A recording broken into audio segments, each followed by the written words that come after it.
Yo, what's up everybody and welcome back to Beamer's Game Lab. Today we're going to go over how to effectively use Cloak and Dagger in Marvel Rivals. I will be posting a video for every character in the game, so feel free to check those videos out as they come for a quick guide to every character in Marvel Rivals. Along with the details of each character and their role in the game, I'm also going to give a small bit of lore provided by marvelrivals.fandom.com. along with my own personal ranking at the end, so make sure to stick around until the end to see that. If you do want to skip ahead, feel free to check out the timestamps down below, but more importantly, if you want to get better at Marvel Rivals or you enjoy the content, make sure to leave a like and consider subscribing, and if you do, don't forget to hit the bell notification so you can see when I post my next video. If you have any questions or tips for me, I read every comment, so make sure to leave those down below. We're going to start this off with a little bit of lore, once again provided by marvelrivals.fandom.com, so feel free to check those out there if you want. When teenage runaways Tanny Brown and Tyrone Johnson were exposed to an experimental drug against their will, they were unexpectedly gained extraordinary powers. Tandy generates piercing blades of pure healing light, while Ty can teleport himself and others through the Dark Force dimension. Together, they illuminate New York's deepest shadows as Cloak and Dagger. The time stream entanglement struck while Cloak and Dagger were traversing the Dark Force dimension.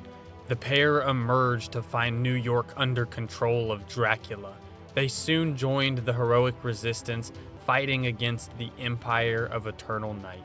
With that being said, guys, we are now going to jump straight into the moves and abilities for Cloak and Dagger. If you guys do want to see my personal rating, I keep saying personal, but it's only 10% based on personal. It's mostly based on facts and the actual abilities of the character. But if you guys want to see that, make sure to stick around until the end. We're going to start this in a bit of an unusual fashion. We're going to start with the ultimate ability today. The ultimate ability is called Eternal Bond. Perform 3 rapid dashes, healing allies and damaging enemies along the path. This is a persistent spell field, so there's a path behind you that does healing to your teammates and damage to your enemies, and you dash forward 3 times, actually dealing 30 damage per second and 220 healing per second. So this is massive on healing and just chipping down on some more enemies, maybe getting a couple kills on some already hurt enemies. The recovery is 340. This is a super fast recovery time. I mean, it's nothing compared to any other ultimate out of any other person. It might be the lowest, I don't know, maybe I'll find out and update this video. The duration is 5 seconds for each dash. The area is 4 by 15 meters. Jumping into Dagger's Primary, unleash a bouncing light force dagger to damage enemies and heal nearby allies. So if you hit your allies, it'll heal them. If you hit the enemies, it'll damage them. It's a projectile type attack. It does 15 damage per hit, or 10 healing per hit, or 18 healing per hit for the AoE. You get 12 ammo before you have to reload. The fire rate is 2.27 hits per second, so it's pretty slow. It's got a 8-meter spherical radius. Onto Dagger's secondary. This is called Dagger Storm. Launch a volley of daggers, creating a healing over time field in the impact area. So it's a projectile with a delayed impact that generates a spell field. It does 55 healing per second, so it's not actually a damage attack, it's just a healing attack. Using the word attack, I guess, is completely wrong then. A healing ability, a move. It's got a 15-second cooldown on it, and it's a 6-second duration time. So even though it's a 15-second cooldown, because of the long duration, it really only feels just like a couple of seconds. And it's a 5-meter spherical radius. Another ability of Dagger is Veil of Life Force. Deploy a Veil of Life Force to heal allies upon touch and grant them a healing boost. It is a projectile spell field dealing 45 healing at 20 meters per second. It's got a 12-second cooldown on it and a 4-second duration. The range on this is 25 meters, and there's a 15% healing boost with it. So another ability is the ability to switch back and forth between Cloak and Dagger. And so when you do switch to Cloak, your primary move is Dark Force Cloak.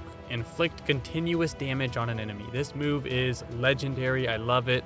It's got a pretty good range on it, with 20 meters being the range.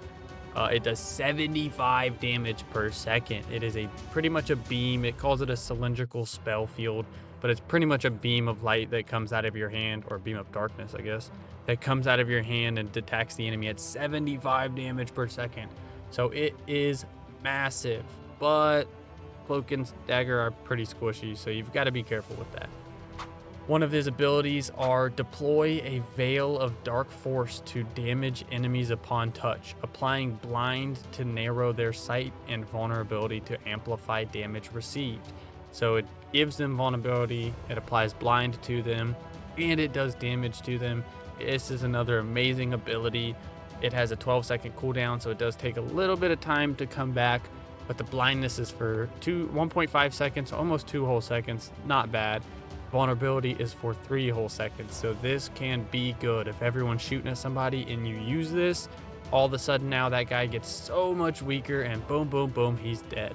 This attack does 55 damage, and the area is a 6 by 4.5 meter rectangle with a range of 25 meters. Cloak can also do a dark teleportation as his secondary, enshroud nearby allies in a dark force dimension, plunging them into the phased state, making them untargetable and invisible to enemies, and granting them a movement boost. This has a 12-second cooldown on it and a 2-second duration, so it's pretty quick, but it hides your allies for you. It's a 10-meter spherical radius from Cloak, so he's in the middle of it. It's a 10-meter spherical radius. So it's pretty big. It's definitely not too bad. It's quick, though, is one of the problems with it, but it's not useless by any means. There is a team-up ability called From Shadow to Light. This is a passive. Cloak and Dagger can inject light and dark energy into Moon Knight to create a light and dark realm where Moon Knight can become invisible. This is amazing for Moon Knight, and since Cloak and Dagger are already a pretty good character, if someone wants to jump on as Moon Knight, you can help them become invisible. This adds immense pressure to the enemy. Super good. So now, right on to my personal ranking of Cloak and Dagger. I am going to give Cloak and Dagger a B rank.